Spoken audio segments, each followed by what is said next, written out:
Question 11. A machine element XY fixed at end X is subjected to an axial load P, transverse load F and a twisting moment T at its free end Y.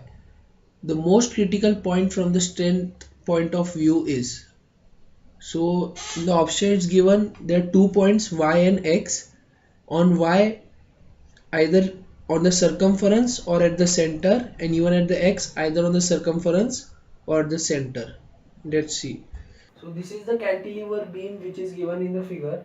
Let us analyze the elements at X and Y. At Y,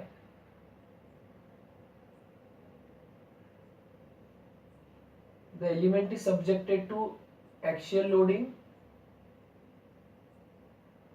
and torsional stress.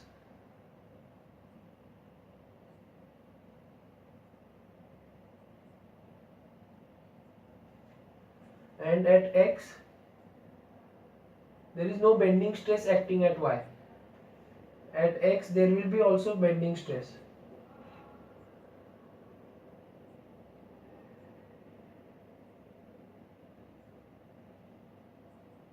And also torsional stress. Torsional stress and axial stress do not vary along the length, but bending stress varies. So bending stress will be maximum at the fixed location, that is X.